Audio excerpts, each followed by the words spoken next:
Hello, I'm Tara Ledesma. And I'm Andy Ledesma. And we're your hosts of Gave Bruce Delay podcast, and welcome to episode 10, where we're going to talk about rescue, adopt, or shop all things pets. Episode 10 is a special episode because we're joining with Podcasthon, which is an event for podcasters from March 14th to March 20th. To highlight different podcasters out there, and it's also a chance for any monetization to go to a charity of the podcaster's choosing. We chose Make-A-Wish Foundation. Today is a special day for, I lost my sister to cancer on this day, and Make-A-Wish was very good to her when she was battling one of the toughest times in her life. So any monetization on this podcast will be donated to Make-A-Wish, and we couldn't be able to do that without Podcasthon. So we hope you look into it if you're a local podcaster. It's actually international. So if you're anywhere and interested, just go to Podcasthon.en. They're on Instagram and other platforms. So let's get into the podcast, shall we? All right, all things pets. Let's start with early childhood pets. I know I don't recall it, but when I was little, I did have cats. But once I started thinking back, I remembered that one of the cats that we had, I think it was adopted. I'm not sure. I was young. But I slammed the tail in the bathroom door on accident. And within a week, like, it was all bent funny, and within a week it like fell off. Yeah. So I think that may be my reason why because I feel like I'm not a cat person. Sorry, cat lovers, but those that know me, maybe this is why I struggle with cats. Maybe, I don't know. You said you had cats when you were young too. Yeah, I don't really remember them. Too young to remember? Yeah, but I did have my parents got me a puppy when I was pretty much a baby. And I grew up with it. And the dog. Him. Charlie. Charlie? Yeah. And oh, Charlie. Wait, isn't that a Disney movie? I don't know. Okay. I think so. But I don't really have anything significant that I could say about him other than, he was kind of like my buddy and my pal growing up. And he always liked to get loose and take off running, and when you call for him or try and catch him or bring him back in, he thought it was time to run and play, and he would just go faster and faster. Oh, one of them dogs that are, you can't chase them kind of dogs? Pretty much. Pretty much he had to go until he just was tired of running, and then we'd catch him like an hour or two later sometimes. That's insane. How would he get out? Would he just sneak through? He would just try and sneak past you or something when you're opening up the door. Good grief. And then he found a hole in the fence somewhere in our yard at one point when he was really old. Got out and never came back, but he was pretty close to dying anyway, I think, at that point. So do you think sometimes they say when older dogs kind of disappear or run away and never come back, they know impending doom, yeah, and they don't want to, that's kind of crazy. Do you ever wonder if that was the case? Could have been. I don't know. Never found him. Never found the body or anything. So. That's so crazy. Well, somebody probably found him and turned him in, maybe. I don't know. Who knows? That's so crazy. Don't know. I don't think I've ever had a pet run away or get lost that I remember. My mom, we had a Doberman growing up. She kept him either inside or outside in the smallest little pen. He was Max, is what we called him, and he was the runt of the litter. He was kind of a useless dog because I remember when our house got broken into and I walked in on it while the guy was in our front room, and the dog was just sitting there. Granted, my parents had him chained to something in the laundry room. I don't remember what. So, I don't know. They didn't let him free roam the house, which is weird. I don't think that dog really had a lot of run. Well, no, he did. He ran in the yard. He ran in the yard sometimes. And then because she got another dog, and I'm not saying the name of that dog because it's not, I didn't find out till later that it's kind of an impolite name. So, no. But it was a poodle, and it was like a little poodle. But she was so mean to that dog. She had no patience for it that her mother ended up taking it. Yeah, you just shouldn't have dogs then. Yeah, no, I don't think she was able to. But they got another one after that, the first Shih Tzu. Well, that was when my sister, she was going through cancer, and this was the other tail story. See, I swear there's something in this house. I don't know. I don't think maybe it is the family. I don't know. But my late sister, she was in a wheelchair due to the cancer, progression, and the dog Annie, I guess, got tangled up the tail in her wheel, so Annie lost her tail. So now there's a cat that lost its tail in that house, and now a dog that lost its tail in that house. So I think my mom got one dog after that, and that was after my sister died, and I think it was just to kind of replace, that she needed something to care for, especially going so hard for so many years caring for my sister, she had to care for that. But then we get the new, me and you move in together, and did we adopt that cat? Do you remember? When we first moved out? Yeah. Yeah, it was an adopted cat. Okay. All right. So, yeah, we adopted that cat. I remember that cat being psycho, crazy, running all over the house, there was no downtime. It was just constant. Yeah, that cat thought it was on a racetrack or something. Run across the room, run so fast across the couch that it was on the backside of the cushions, running all the way across it. It was running across the wall almost, in a sense. Right, parkour. And then one time I was sitting on the couch and it did that, and it ran across me, and it was in the summer, so I just had it on my shorts and I didn't have it on a shirt, and it ran across my chest, and there was claw marks going across my chest. Oh. Yeah, that burned really bad. Oh.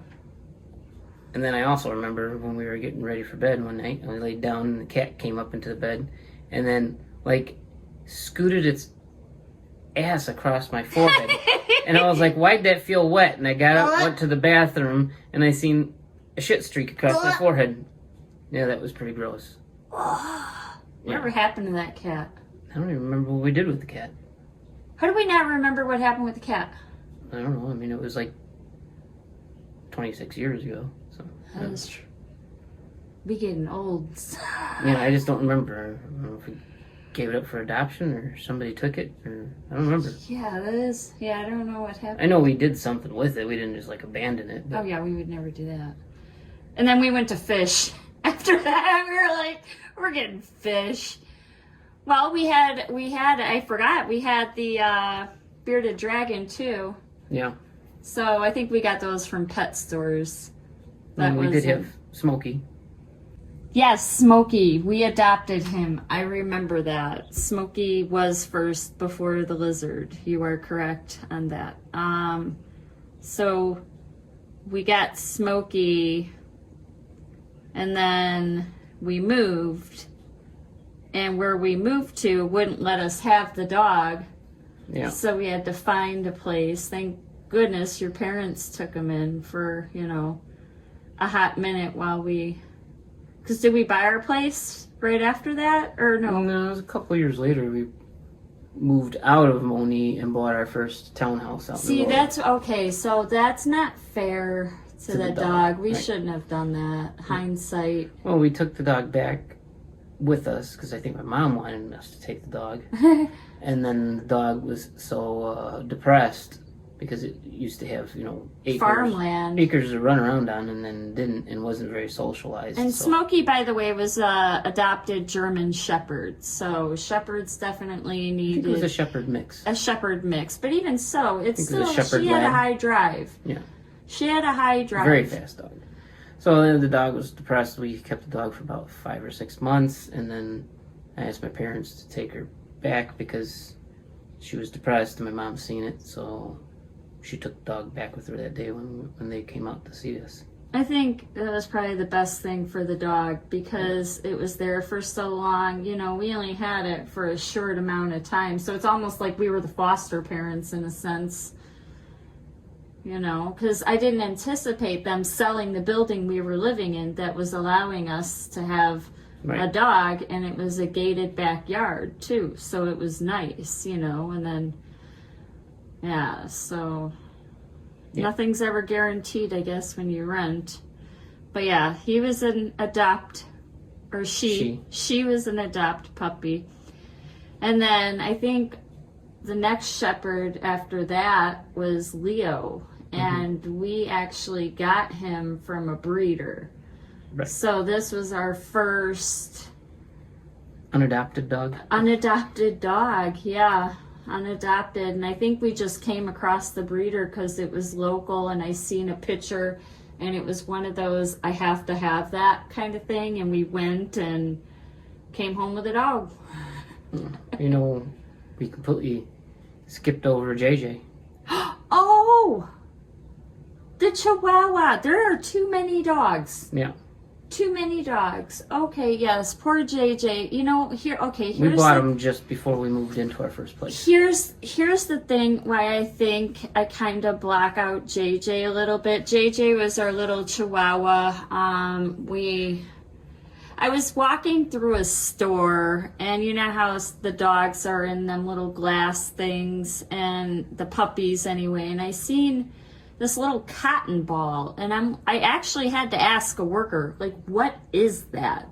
And they're like, oh, it's like a mini Chihuahua. And it was just a baby, so it literally looked like a cotton ball, you know, like a little oversized cotton ball that could just fit in the palm of your hand. It was the size of a mouse. I'm like, I have to have this dog. Like, are you kidding me right now? So I remember going out to the parking lot, calling you, and we negotiated for the dog because you wanted hardwood in the kitchen and I did not, because I'm not really a hardwood fan. But my husband installs great hardwood, so if you ever need any work, hit us up in the comments. He'll help you out. So anyway, yeah, a little promo thrown in there for you. Yeah, so you called me and asked me about that. I said, yeah, that's fine as long as I can have the hardwood in the kitchen. Yes. And then I come home and I see this little thing run across the room. I'm like, what the hell was that? It looked like a furry mouse. Yeah, no, it was a little Chihuahua. Yeah.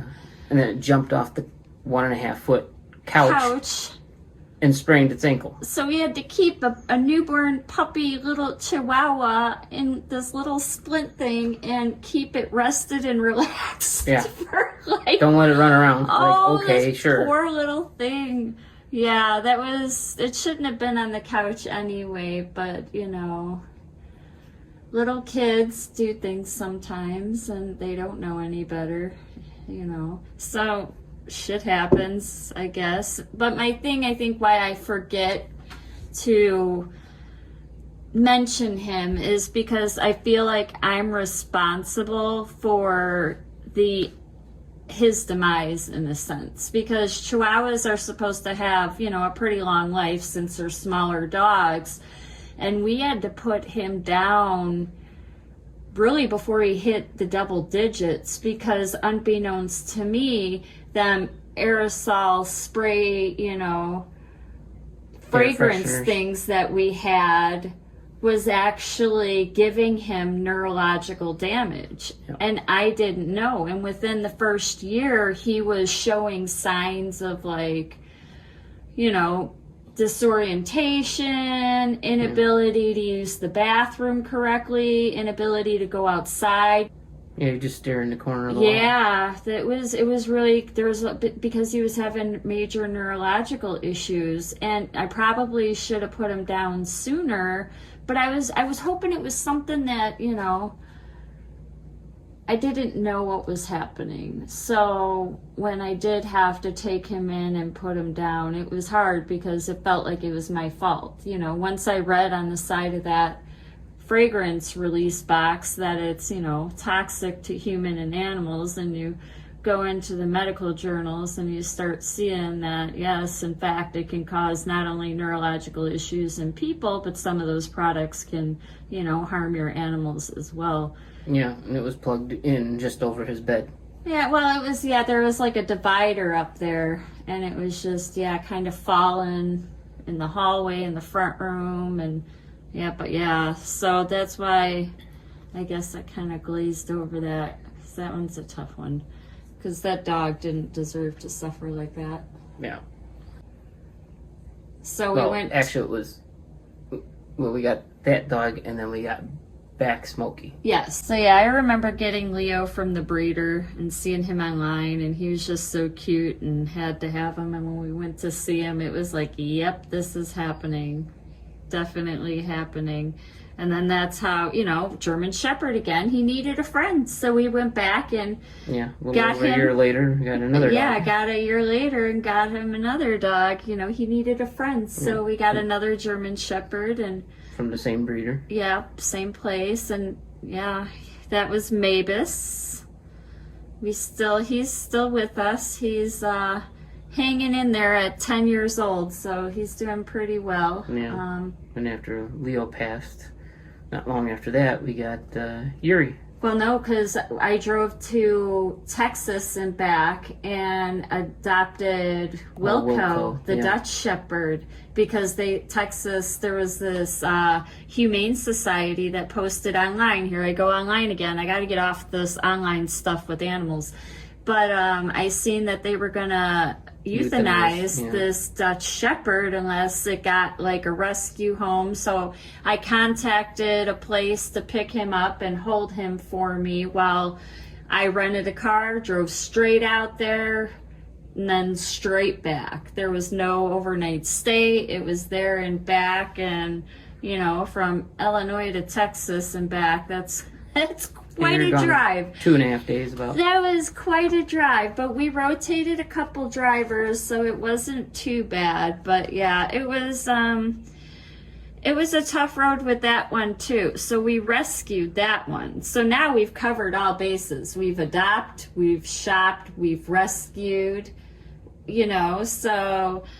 But the problem with Wilco was we didn't realize that Texas was not big on vaccinations like this state is. And one of the things that this dog we procured that was not vaccinated for, what was it called? Distemper. Distemper, that's what it was. And we ended up semi-celebrities because of this, because they don't really have distemper around where we're at. So every vet we took him to, because I started noticing little seizures on the top of his head. You could see like the spasms happening, and I knew something was going on. I knew it was something neurological. And he was pretty skinny, but we were feeding him steak. So, he was eating good, until he ended up at the vet for week 2 until we lost him to distemper, because I guess it takes 7 days to even get the test results back. So they were just sustaining life, and that was very expensive. I think we spent like $1,200 on the at least dog. I I remember yanking him out of one vet because I didn't like the way they were, you know what I mean? So I was there taking him out and right to another animal hospital, like nope. And then I think after that, we lost him. We moved in where we're at here. Here, yeah. Oh, maybe, or Leo passed away, and then we got Yuri. Yeah, but we did get the cats before all that. We had Yuri, yeah. Oh, yeah. So we had the cats, then Leo passed away. Because we adopted these cats, and I call them COVID cats, because that's around the time when we adopted them. And we had Yuri before that, and we got Yuri at the same place we got Leo and Mavis. Yes, the COVID cats that we got from the animal shelter, and our poor German shepherds who have never met cats before were not exactly thrilled that we just adopted 2 cats to add to the collection of 2 German shepherds, big German Shepherds were scared of two little kittens. It was pretty funny. Especially Mavis was sitting in the corner, literally shaking shaking like it was like 40 below outside. Yeah. Or like it was a tiger in the house. You know, right. She would terrified of some little kittens. It was pretty funny. Shaking for a couple days. It took him a while to acclimate. Well, he was scared of them for a long time, but he got over the initial terrified of him. He was still skittish about him for probably almost a year. But then the cats gave half the household and the dogs, what is it, roundworm, ringworm, whatever people get. It's whatever it is that wrestlers get all the time. Whichever one that is. I don't remember. I think it's ringworm. I'm sure whoever's listening to this is yelling it out right now out there. But yes, whatever you're yelling, that's what because you had it, the two dogs had it, and the cats had it, and I had to bring in every week for over a month until we took the cats back to the shelter. You need to, because I can't get rid of it. Because twice a week for almost 2 months, we had to bring first the dogs in to get bathed and treated for this, and then bring the cats in to get bathed and treated. And keep them separated too. And keep them separated. We had the cats in a room and the dogs in another. It was complete chaos. And meanwhile, you're seeing a doctor too.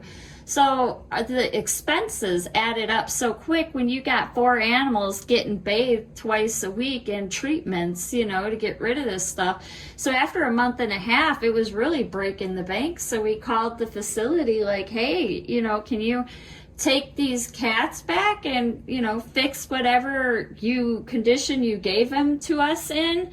And then we'll take them back because, you put this problem in our house. You did not disclose that they had this outbreak of it. Yeah. Right. It turns out the whole facility had an outbreak of this. So I'm sure they,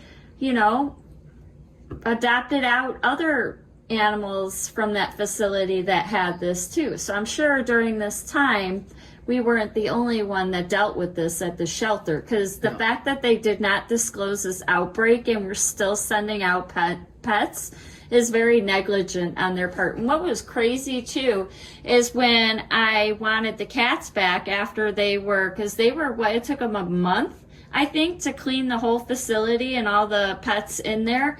And we went to get them back, and they told us we had to pay an adoption fee. Well, no, at first they said we can't have them back because they said we surrendered them. Yeah. And I'm like, we in fact did not surrender them. I had every intention of getting them back. And then they said that we can have them back, but we have to readopt them.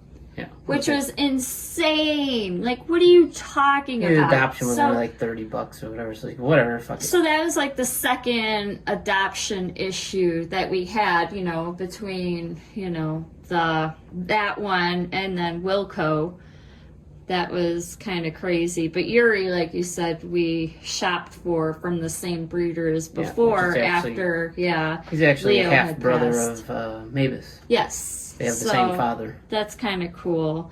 And Yuri's a good dog, another German Shepherd. So we still have 2 German Shepherds, and then our final pet, our little special accident, I like to call him. So this local bar was having a event, apparently, in their beer garden where they host shelter dogs that are available for adoption. Well, we were out to dinner and my husband had some martinis, so I was driving. So I'm like, okay, why don't we stop at this bar and let me have a drink and you drive home? Now that you're sobered up, let me have a drink and then we'll drive home.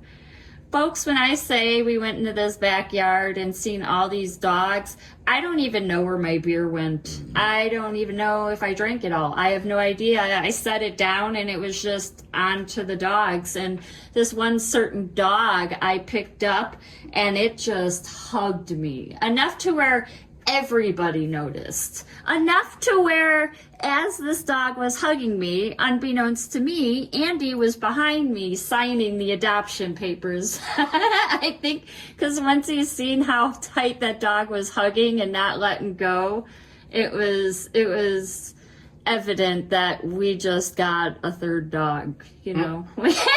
We weren't intending on it, but the worst mistake we ever yes, made. he's a Beagle Pit Bull mix. Yeah. The mother was a Beagle. We believe the father's the Pit Bull, and he is just, yes, our little ball of fire. He is. Doesn't really look anything like a Beagle. He will bark like a Beagle, though. Bark like a Beagle. It does not look like a Beagle. He looks like a miniature pit. I tell you what, though, it is great to come home and hear all the dogs howling at the same time together, you know, as you pull up. So, and they're good at protecting the house and the property. They're good pets, and they get along with the cats too. So, you know, right now we have 3 adopts and 2 shops, and we're happy. So I think every experience is unique, and I feel like almost the pet chooses you, that you don't necessarily choose the pet. So especially with Weston. Yes, yeah, I think he proved that. Yeah. So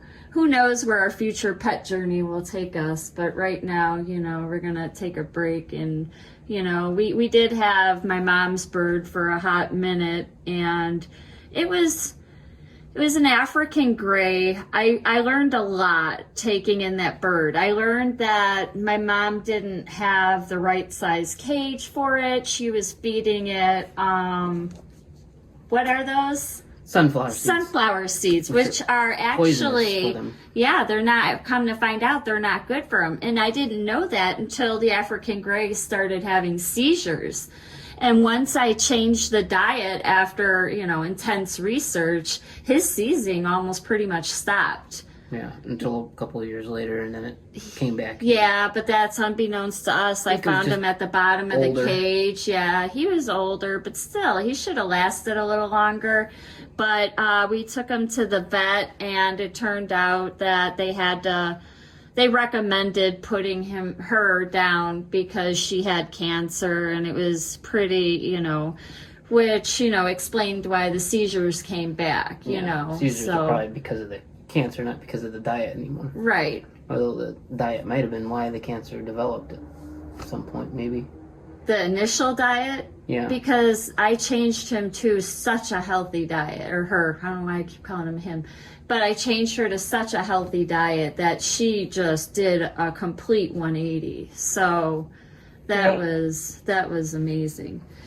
Well, I hope you all enjoyed our podcast, and it was for a good cause. Remember, uniting podcasts for charity, nothing can be a greater cause. So if any podcasters are out there, Podcasthon does their yearly podcast charity event between, you know, March 14th and March 20th for this week. So be on the lookout for Podcasthon hashtags and check out other podcasts and their charities as well. And until next time, I hope you all have a great day. Goodbye.